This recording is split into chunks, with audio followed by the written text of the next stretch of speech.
In diesem Video zeige ich euch starke Dividendenaktien aus der ganzen Welt. Mir war dabei wichtig, dass sie mindestens 3% Dividende bereits jetzt ausschütten, jedes Jahr ihre Dividenden auch um mindestens 3% steigern. Im gleichen Zuge müssen natürlich auch die Umsätze und die Gewinne jedes Jahr um 3% mindestens steigen, damit das alles einhergeht. Und da ich bei meinem Screening relativ viele REITs gefunden habe in dieser Auswahl, blende ich die jetzt mal aus und darüber erstelle ich noch ein extra Video. Das heißt, der Sektor Immobilien spielt in diesem Video auch keine Rolle. Die Ausschüttungsquote dabei sollte natürlich nicht zu hoch sein, deswegen habe ich hier eine Ausschüttungsquote von unter 70% als Voraussetzung angenommen. Aber sie müssen halt ausschütten, deswegen größer 0%. Beim Screening habe ich die komplette Aktienwelt von Investing Pro durchforstet und von über 147.000 Unternehmen sind dabei 16 übrig geblieben und diese 16 gehen wir jetzt Stück für Stück durch. Und da ich immer sehr viel Arbeit in meine Videos stecke, es mir aber auch unheimlich Spaß macht, dann würde ich mich sehr über ein Gefällt mir freuen. Und wenn ihr keine weiteren Videos von mir verpassen wollt, dann abonniert auch gerne meinen Kanal, dann werdet ihr auch benachrichtigt. Und wie immer ist das hier natürlich keine Anlageempfehlung. Ich analysiere Aktien mit euch und ihr entscheidet bitte selbst, wie ihr mit den Informationen umgeht und was ihr mit eurem Geld macht. Sortiert habe ich die Unternehmen jetzt nach Dividendenrendite aufsteigen, das heißt, es fängt an mit dem Unternehmen mit der kleinsten Dividendenrendite. Und das ist auf Platz Nummer 16 Marklines, ein japanisches Unternehmen mit Sitz in Tokio, was sich auf Informations- und Dienstleistungsangebote für die Automobilindustrie spezialisiert hat. Sie haben eine Online-Plattform, die Automotive Industry Portal, die halt Daten zu Fahrzeugprodukten, zu Modellwechseln, zu Liefernetzwerken, aber auch zu Technologietrends liefert. Das Ganze ist auch weltweit verfügbar in Englisch, Japanisch und auch Chinesisch. Das Unternehmen bietet darüber hinaus aber auch Beratung, Marktprognosen, Fahrzeug- und Bauteile, Teardown-Analysen, aber auch Werbe-, Recruiting- und Beschaffungsdienstleistungen an. Die Zielmärkte sind dabei halt hauptsächlich die Automobilhersteller, die Zulieferer, aber auch Maschinen- und Softwareanbieter, Logistikunternehmen, Handelsunternehmen und Beratungs- und Finanzfirmen im Automobilumfeld. Für Kunden ist das hilfreich, weil sie die Dienste nutzen können, um globale Trends zu erkennen, um die Fertigung und die Lieferketten zu optimieren, Wettbewerbsanalysen durchzuführen und sich halt strategisch besser auf neue Themen wie Elektromobilität oder auf autonomes Fahren auch zu reagieren. Marklines erwirtschaftet einen Umsatz von 5,7 Milliarden Yen. Das Umsatzwachstum in den letzten 5 Jahren betrug 18,5%, im Moment noch bei 9,2%. Operating Income liegt bei 2,1 Milliarden und die Marge darauf auf 37,8%, ist aber mittlerweile ein wenig am Stagnieren und liegt nur noch bei 2,1%. Die Dividendenrendite liegt bei 3% und das Wachstum der Dividende in den letzten 5 Jahren im Schnitt bei 21,7%.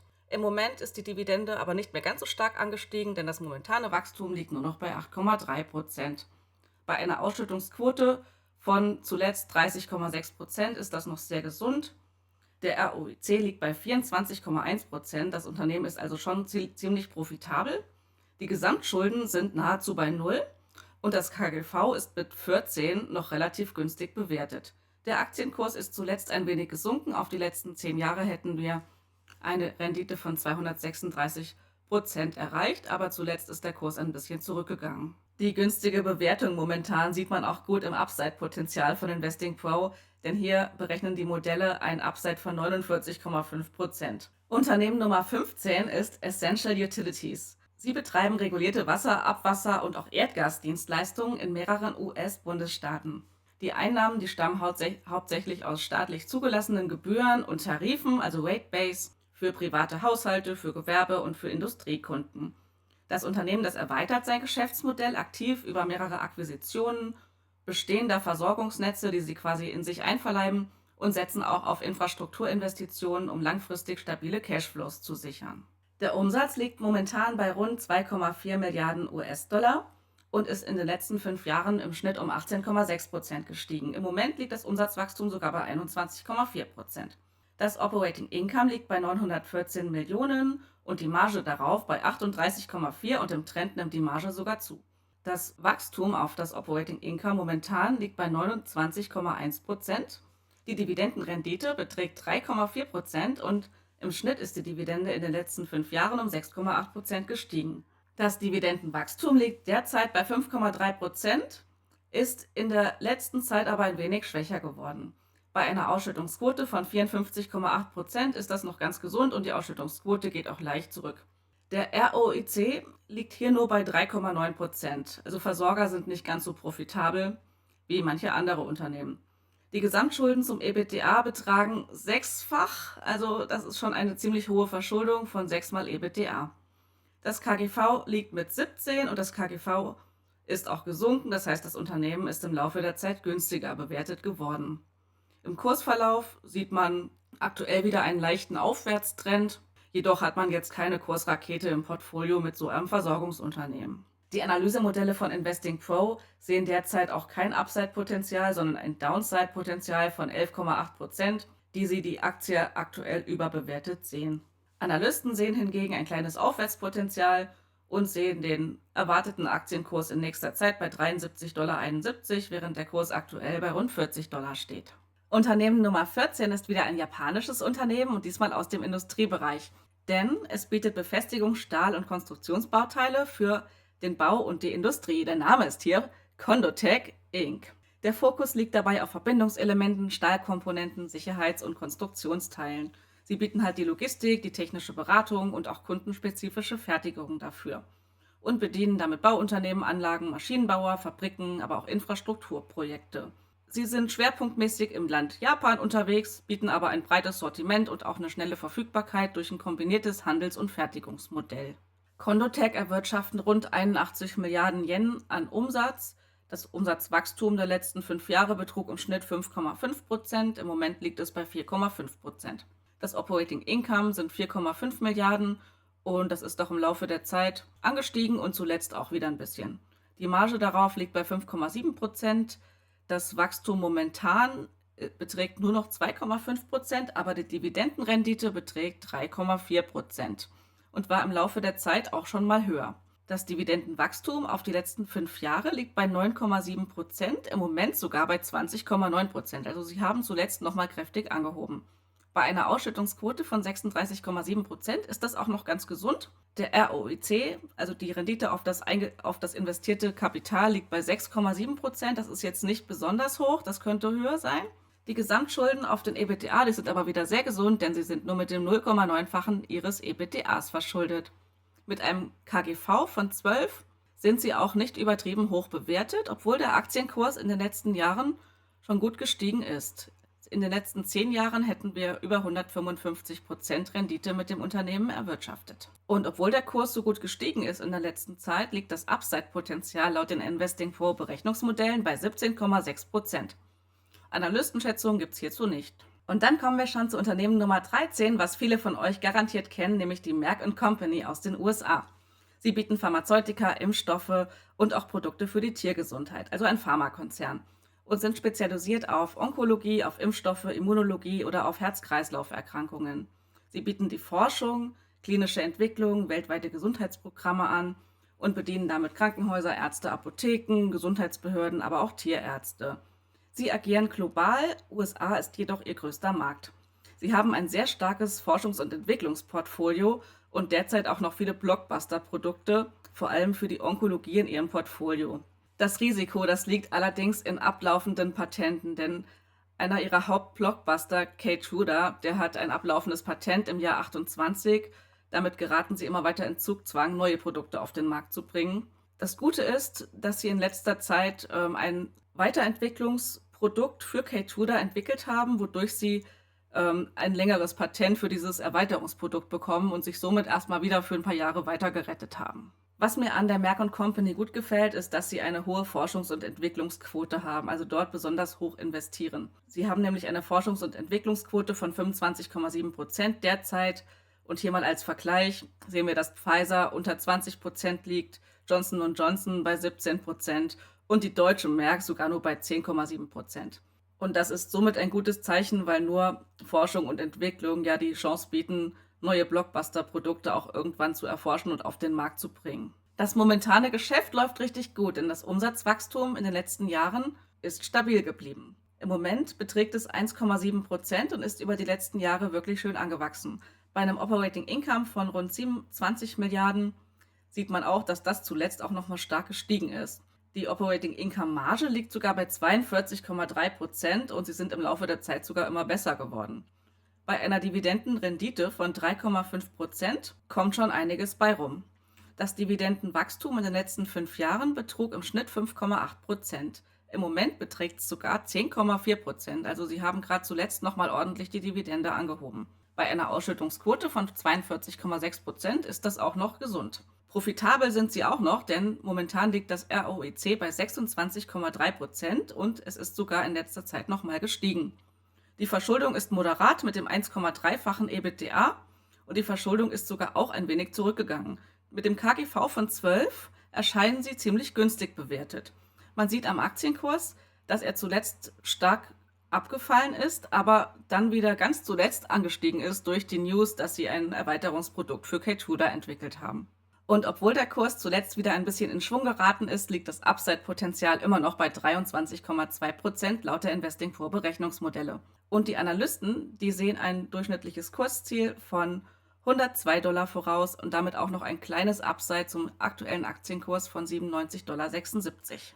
Das Tool, was ich übrigens zum Screenen meiner Aktien verwendet habe, das heißt Investing Pro von investing.com. Über die Screener-Funktion kann man sich bestimmte Kriterien zusammenstellen, um Aktien zu finden, und das ganze Universum von Investing Pro wird dabei durchsucht.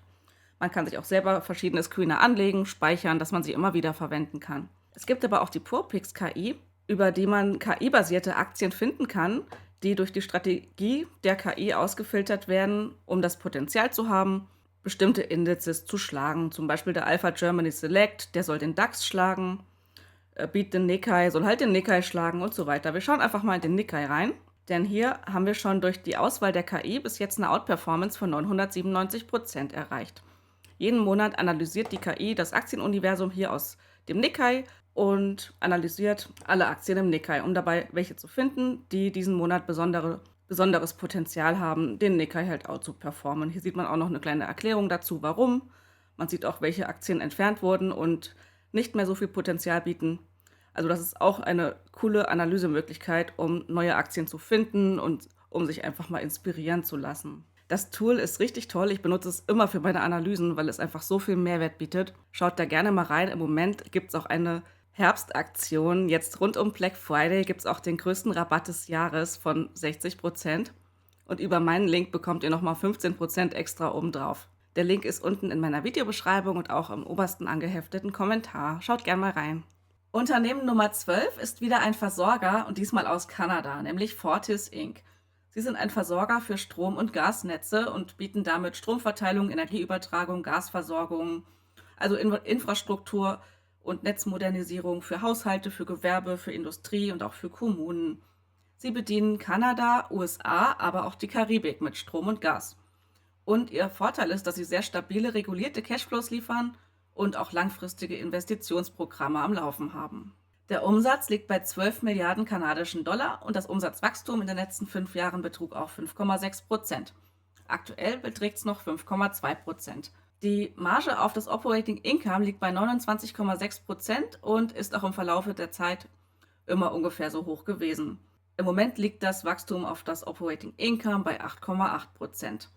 Dividendenrendite bieten sie derzeit von 3,5% an, sie war in der Vergangenheit aber auch schon mal höher. Das Dividendenwachstum liegt bei 5,2% im Schnitt pro Jahr auf die letzten 5 Jahre und zuletzt haben sie um 4,1% die Dividende angehoben. Die Ausschüttungsquote von 48,5% zeigt auch noch, dass das in einem gesunden Rahmen liegt. Sie haben auch ein ROIC von 5,1% und sind damit, wie typisch als Versorger, nicht ganz so profitabel wie andere Unternehmen, weil einfach die Branche nicht so viel Profitabilität bietet. Die Gesamtschulden auf das EBITDA sind allerdings wieder recht hoch. Mit über 6,1 mal EBITDA sind sie schon nicht mehr ganz so gesund verschuldet. Das KGV liegt bei 21,6. Der Aktienkurs ist allerdings im Laufe der Zeit immer weiter angestiegen und gerade zuletzt ist der Aktienkurs auch nochmal in die Höhe gesprungen. Und das ist für die Berechnungsmodelle von Investing Pro ein Zeichen, dass die Aktie überbewertet ist, nämlich um 26,1%.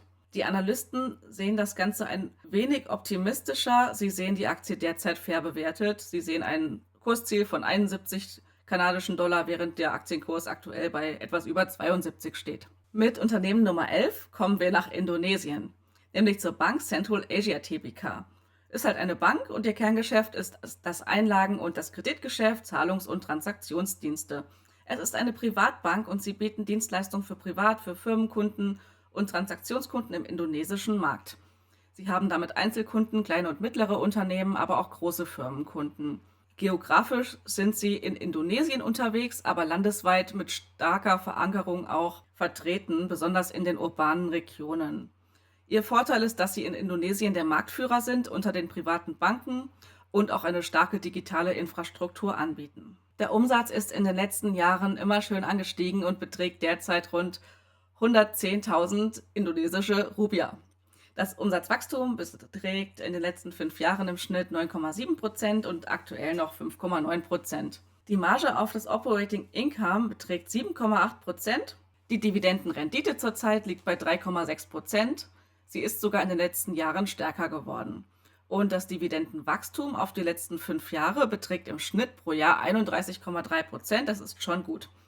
Im Moment beträgt das Dividendenwachstum 11,1%, aber das Wachstum ist schwächer geworden als die Jahre davor. Bei einer Ausschüttungsquote von 64,7% ist das noch so im Rahmen. Profitabel sind sie jedoch schon. Mit 21,4% ROIC sind sie im Laufe der Zeit auch eher profitabler geworden. Sie haben keine Gesamtschulden auf den EBITDA, beziehungsweise lässt sich das nicht berechnen. Weil das hier eine Bank ist, sieht man aber die Gesamtschulden auf den Free Cashflow und die sind sogar negativ. Das heißt, sie erwirtschaften mehr Cashflow als Schulden. Das klingt also auch sehr gesund. KGV ist bei Banken jetzt auch nicht so wichtig, sondern eher das Kurs-Buchwert-Verhältnis. Das liegt bei 3,7, ist in der letzten Zeit aber auch ein bisschen schwächer geworden. Das heißt, die Bewertung des Unternehmens, die sinkt. Und im Kursverlauf sieht man auch den Verlauf über die letzten 10 Jahre. Zuerst hatten wir wirklich einen schönen Trend nach oben. Wir hätten 309% Rendite mittlerweile erwirtschaftet. Aber in der letzten Zeit schwächelt die Aktie auch so ein bisschen und wir sind auf einem leichten Abwärtstrend. Wenn man auf die Ausschüttung von Dividenden aus ist, sollte man natürlich auch immer die Währung beachten, in der das Unternehmen die Dividende ausschüttet. In dem Fall sind es indonesische Rupiah und die sind im Verlaufe der Zeit im Verhältnis zum Euro natürlich schwächer geworden. Also der Euro ist schon eine stabilere Währung als die indonesischen Rupiah. In dem Fall sind es, glaube ich, 20 Jahre, ist die Rupiah nämlich um 46% gegenüber des Euros abgewertet worden. Der Dollar hingegen ist zum Euro im Verlaufe der Zeit eher stärker gewesen, auch wenn er momentan ein bisschen schwächelt. Aber hier sieht man einfach mal das Verhältnis vom indonesischen Rupiah und des Dollars zum Euro als Vergleich. Also das sollte man immer bedenken, wenn man in Aktien aus Indonesien, aber auch aus Indien und weiteren Ländern investiert, dass dort die Erhöhung der Dividende in der Heimatwährung natürlich nicht die gleiche Erhöhung in Euro bedeutet. Die Bewertungsmodelle von Investing Pro sehen bei dieser Aktie noch sehr viel Aufwärtspotenzial von 26,5%. Der momentane Aktienkurs in indonesischen Rupiah liegt bei 8.400 und die Analysten sehen hier aber noch mehr Potenzial nach oben und sehen ein Kursziel von 10.592. Mit Unternehmen Nummer 10 kommen wir nach Pakistan, nämlich zu Heinun Laboratories Limited. Ein pakistanisches Pharmaunternehmen, was ihr bestimmt schon aus meinem letzten Video kennt, über Unternehmen mit hohem Dividendenwachstum, denn dort war es tatsächlich Platz 1. Es importiert und vertreibt pharmazeutische Produkte und auch Konsumprodukte. Dabei sind das überwiegend Generika, aber auch Markenpräparate in vielen verschiedenen Therapiegebieten, in der Kardiologie, im Stoffwechsel, aber auch in der Pädiatrie. Sie exportieren und handeln auch mit Pharmazeutika und haben ein sehr breites Vertriebsnetz in Pakistan und in ausgewählten Auslandsmärkten.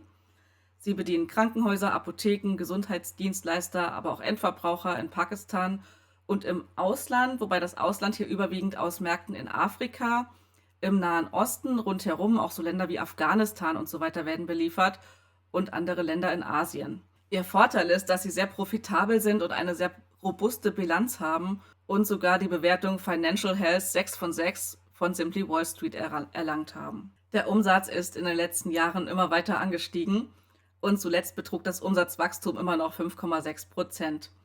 Auch das Operating Income ist immer stark gestiegen und die Marge auf das Operating Income beträgt auch 21,7% und ist auch leicht steigend. Das Operating Income Wachstum beträgt 25,8%, die Dividendenrendite 3,6% und die Dividende ist auch in den letzten 5 Jahren im Schnitt um 31,2% gestiegen. Zuletzt ist sie um 33,3% angehoben worden, das ist schon echt enorm. Bei der Ausschüttungsquote von 56,8% liegen sie damit auch noch in einem gesunden Rahmen. Die Ausschüttungsquote, die steigt aber. Der ROIC von 33,7, der zeigt auch, wie profitabel das Unternehmen eigentlich ist, und sie werden sogar noch profitabler zuletzt. Sie sind kaum verschuldet, die Gesamtschulden zum EBITDA betragen 0,1 Mal und die Verschuldung geht momentan auch zurück. Das KGV von 16 zeigt auch, dass dort die Bewertung noch nicht ganz so hoch ist, wie sie sein könnte. Denn der Kursverlauf, der war schon echt gut. Sie haben in den letzten 10 Jahren ein Kurswachstum von 827,49% erreicht. Das ist schon beeindruckend. Allerdings muss man auch hier wieder den Wechselkurs beachten, denn die Dividende wird natürlich in pakistanischen Rupien ausgezahlt. Das Verhältnis der pakistanischen Rupie zum Euro ist sogar noch schlechter als das Verhältnis der indonesischen Rupia zum Euro, und damit wird das Dividendenwachstum schon ganz schön abgeschwächt. Aber trotz des starken Anstiegs des Aktienkurses sehen hier die Investing-Vorberechnungsmodelle immer noch ein Upside von 14,2%. Analystenschätzungen gibt es hierzu jedoch nicht. Mit Unternehmen Nummer 9 bleiben wir in Asien, wir schwenken aber weiter nördlich nach Japan und kommen zu Lecto Japan Company Limited. Das ist nämlich ein Unternehmen aus der Molkerei- und Fleischbranche. Sie importieren, handeln und verarbeiten Molkereiprodukte und Fleischzutaten, zum Beispiel Käse, Milchpulver oder auch Fleischplatten. Ihr Fokus liegt dabei überwiegend bei den Molkereizutaten, das macht 67% ihres Umsatzes aus, die Fleischprodukte noch 10%. Sie bieten auch Produktions- und Fertigungsaktivitäten an, wie die Käseherstellung in Asien oder auch funktionale Lebensmittelzutaten, und bedienen damit überwiegend Lebensmittel- und Getränkehersteller, Molkerei- und Käseproduzenten oder Fleisch- und Wurstwarenhersteller, überwiegend in Japan, aber auch im restlichen Asien. Denn Japan ist ihr Hauptmarkt, aber sie wachsen auch in den anderen asiatischen Ländern, besonders in Singapur, in Thailand und in Indonesien.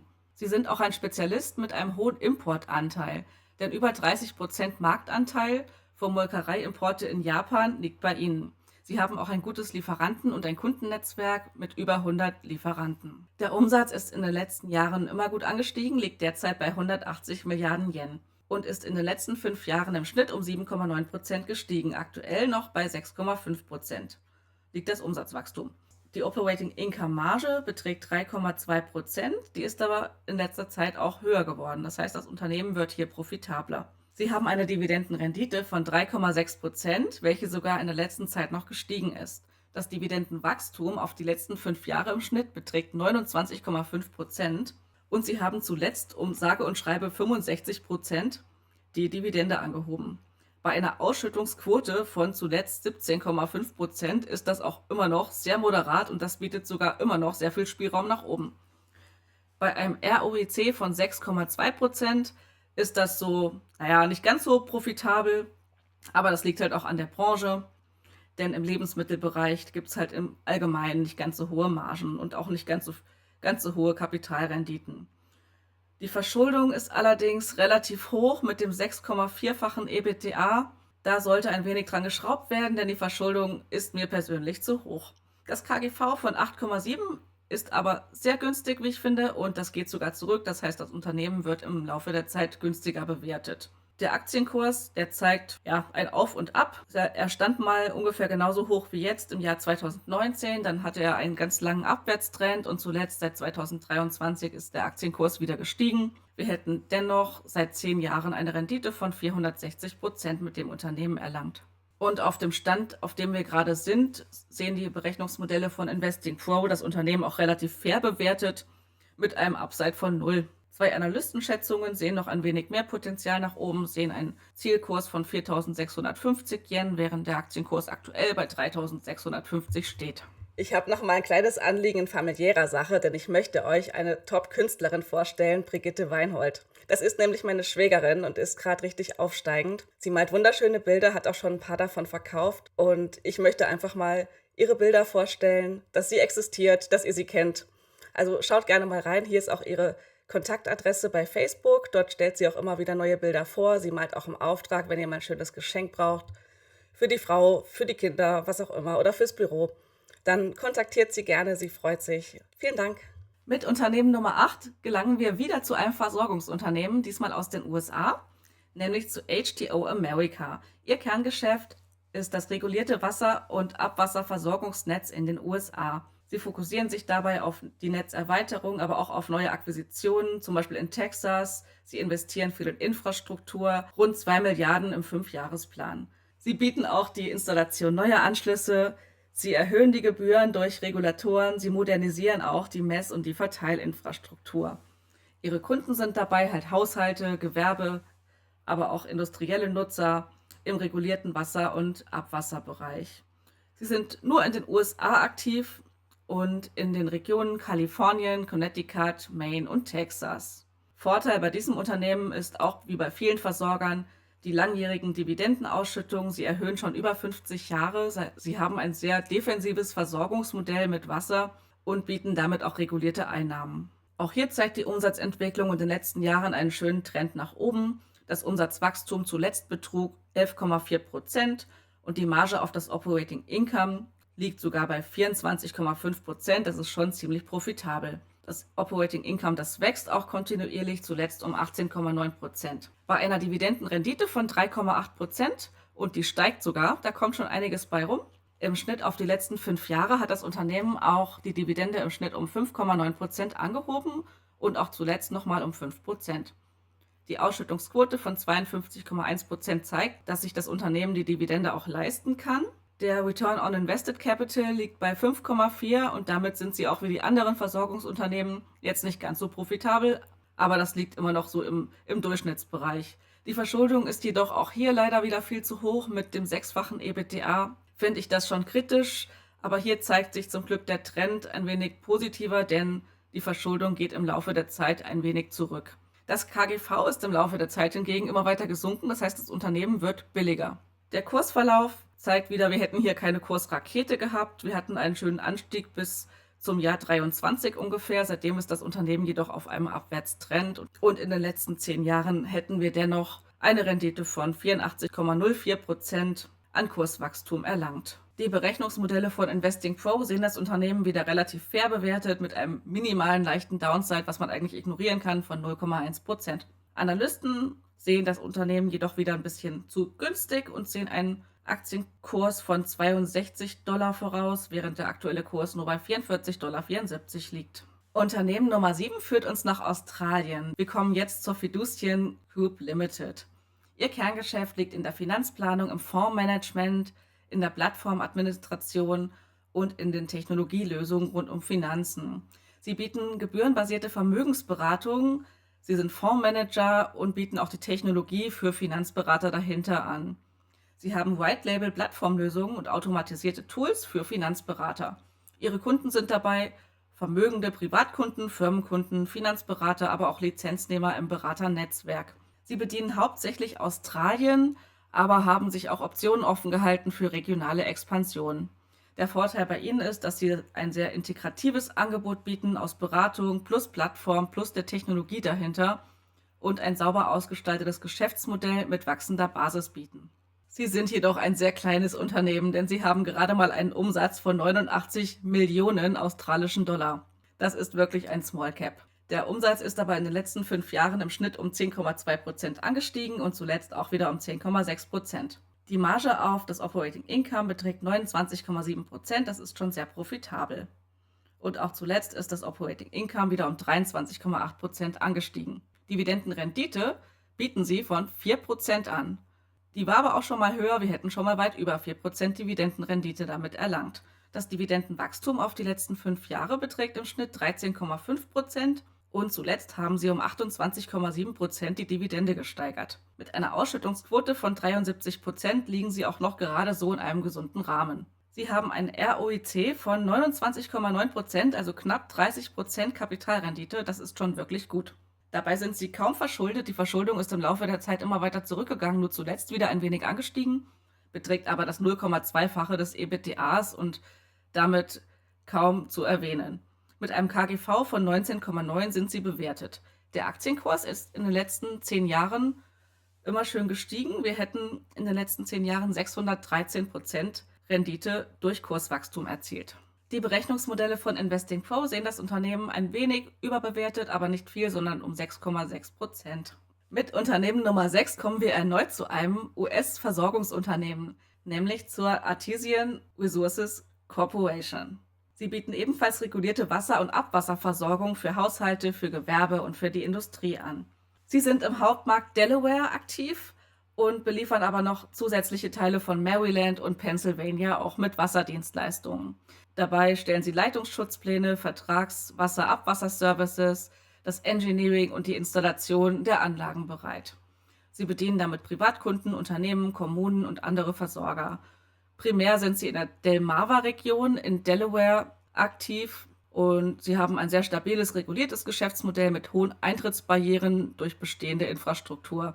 Ja, ist klar, wenn Sie in einer Region halt hauptsächlich als Wasserdienstleister aktiv sind, dann wird sich dort kein zweiter daneben ein anderes Versorgungsnetz aufbauen. Da Sie nur in einer sehr begrenzten Region aktiv sind, haben Sie auch nicht so viel Umsatz, denn nur 111 Millionen im Jahr. Der Umsatz ist allerdings in den letzten Jahren auch immer weiter angestiegen. Umsatzwachstum derzeit liegt bei 5,8%. Die Marge auf das Operating Income liegt sogar bei 31,7%. Also hier sind sie schon ziemlich profitabel und die Marge ist auch um 6,9% angestiegen. Die Dividendenrendite liegt bei 4% und wurde in den letzten 5 Jahren sogar um 3,8% gesteigert. Also die Dividende wurde um 3,8% im Schnitt pro Jahr gesteigert auf die letzten 5 Jahre. Aktuell liegt das Dividendenwachstum sogar bei 6,1%. Hier hatten sie also eine höhere Erhöhung als die Jahre davor. Bei einer Ausschüttungsquote von 55,7% liegt es auch noch in einem moderaten Rahmen. Profitabel sind sie auch, sogar noch ein bisschen mehr als andere Versorger, denn sie haben ein ROIC von 6,2% und liegen damit aber so im Bereich der typischen Kapitalrenditen von Versorgern. Sie sind ein bisschen weniger verschuldet als die anderen Versorger. Wenn ihr euch erinnert, die hatten alle so um die 6-fach Verschuldung zum EBITDA und hier haben wir nur eine 3,6-fache Verschuldung zum EBITDA. Also hier ist die Artesian Resources Corporation besser aufgestellt als die anderen zuvor.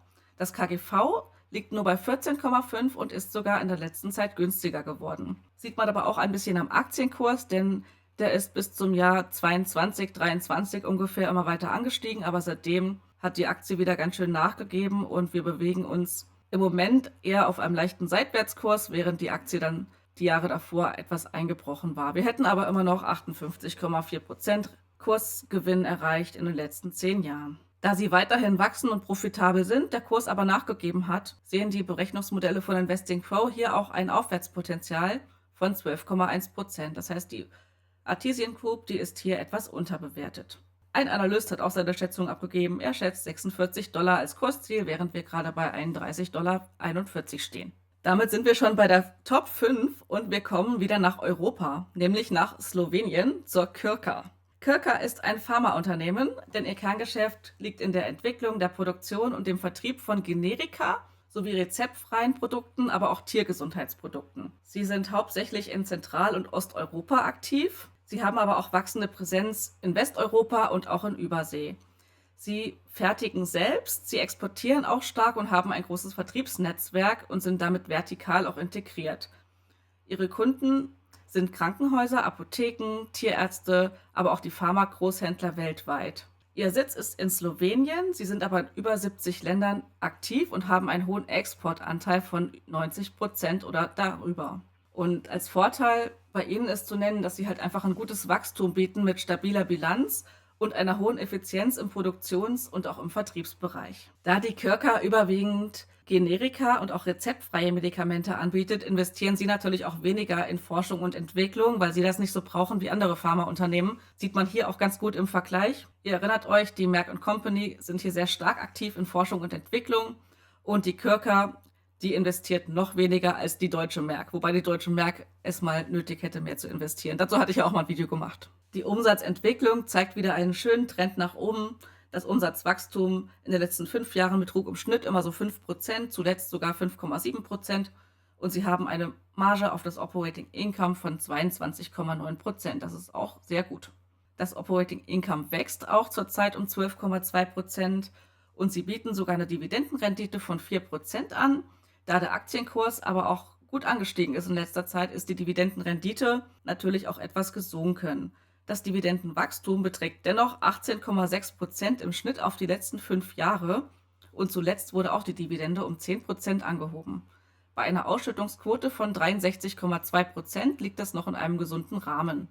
ROIC haben sie von 16,4% 5%. Und das ist auch ein Zeichen hoher Profitabilität, weil sie damit für Pharmaunternehmen schon in einem profitablen Bereich liegen. Gesamtschulden haben sie derzeit keine, sind quasi schuldenfrei und sie sind mit einem KGV von 15,6 bewertet. Damit bietet das Unternehmen aber dennoch ein Aufwärtspotenzial laut den Berechnungsmodellen von 2,2%. Das heißt, das Unternehmen ist aber eigentlich recht fair bewertet. 6 Analysten bewerten ein Kursziel von 192,77 €. Der aktuelle Kurs liegt allerdings bei 204 €. Das heißt, Analysten sehen das Unternehmen hier ein bisschen überbewertet. Mit Platz Nummer 4 kommen wir wieder zu einem US-Versorgungsunternehmen, aber diesmal im Strombereich. Denn wir kommen zur Portland General Electric Company.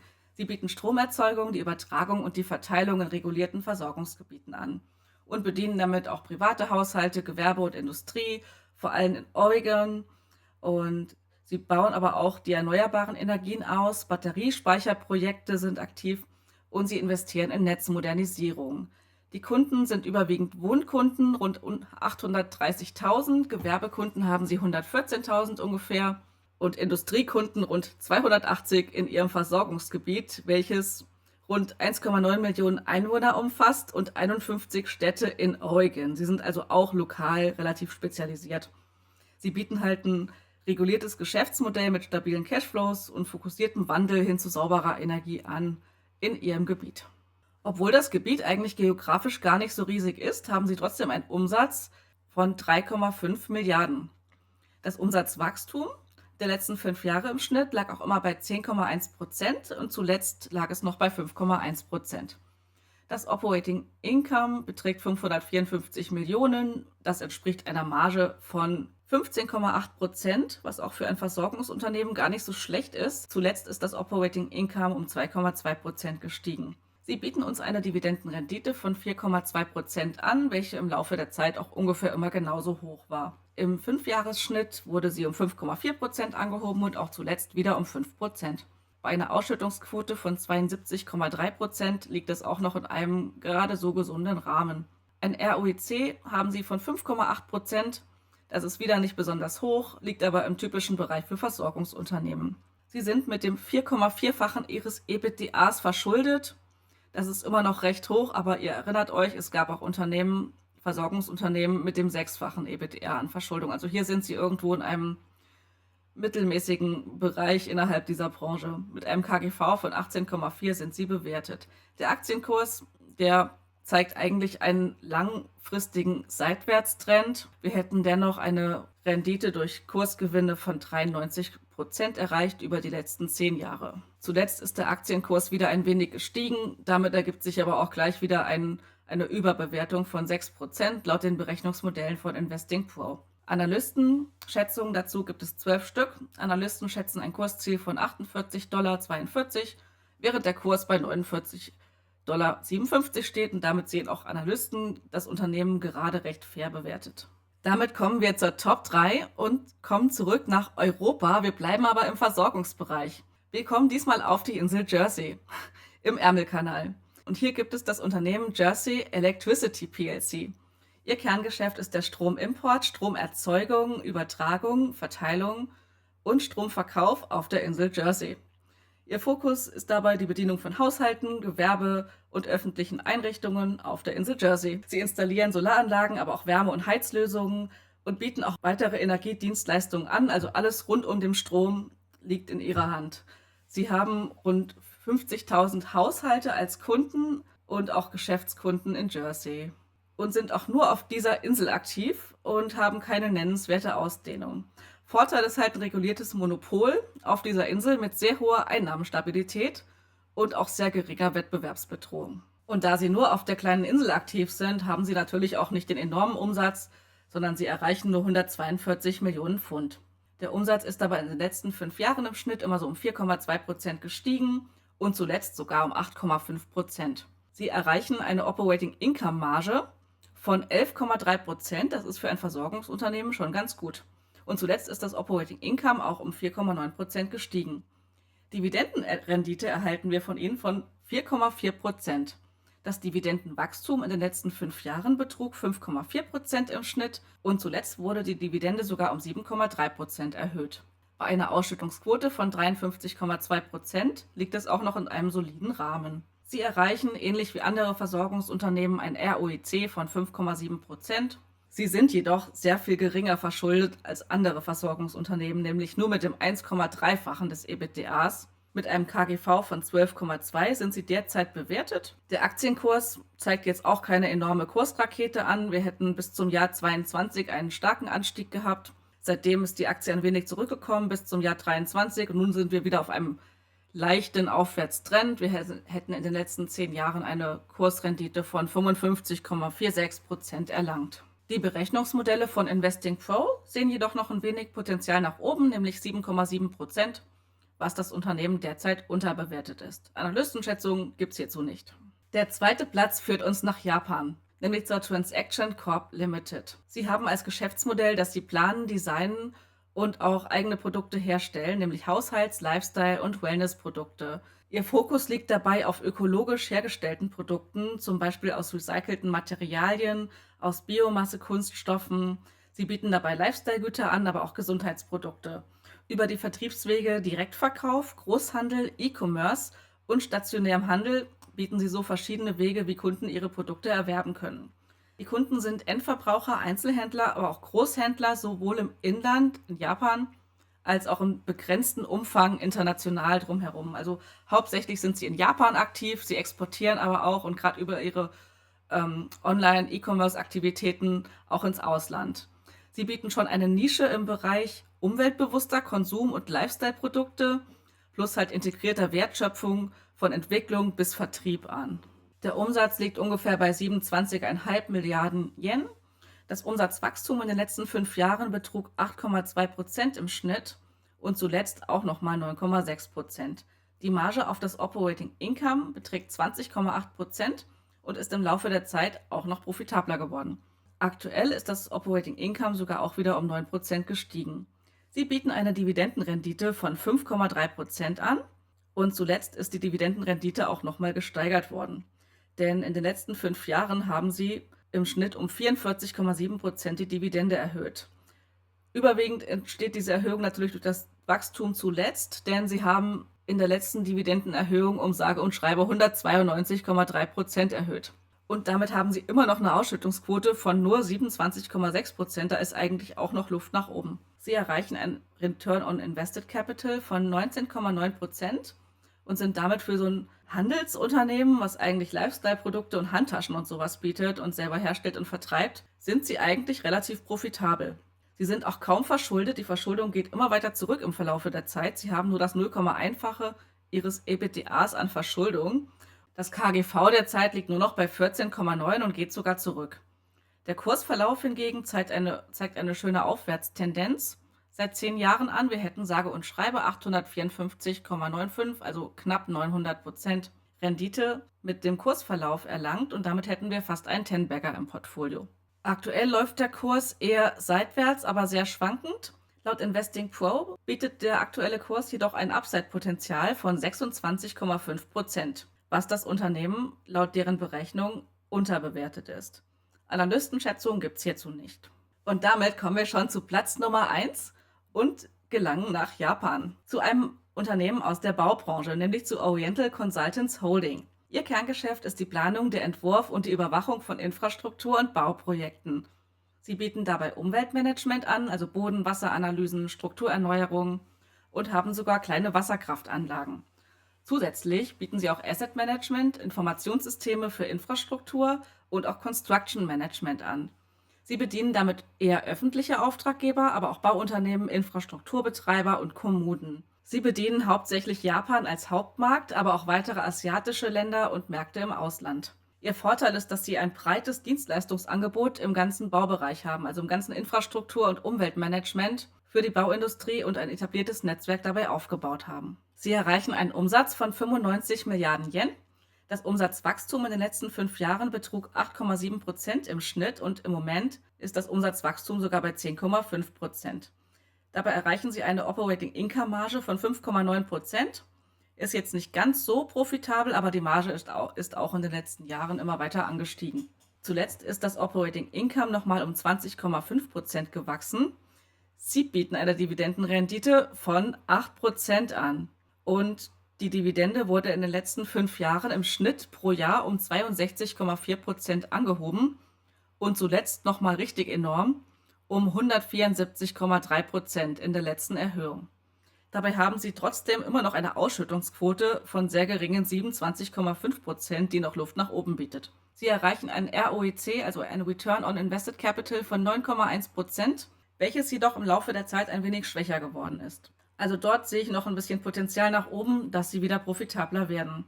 Die Gesamtverschuldung zum EBITDA sieht aus wie ein Dinosaurier, nicht von der Höhe, sondern eher anhand des Verlaufs. Denn die Gesamtverschuldung zum EBITDA liegt bei dem 2,8-fachen. Das ist jetzt nicht ganz so niedrig, aber auch noch nicht kritisch hoch. Das KGV beträgt 9,2 und damit klingt das Unternehmen auf den ersten Blick ziemlich unterbewertet. Der Kursverlauf ist aber richtig gut gestiegen. In den letzten 10 Jahren hätten wir eine Kursrendite von 979% erreicht und damit mehr als ein Ten-Bagger gehabt.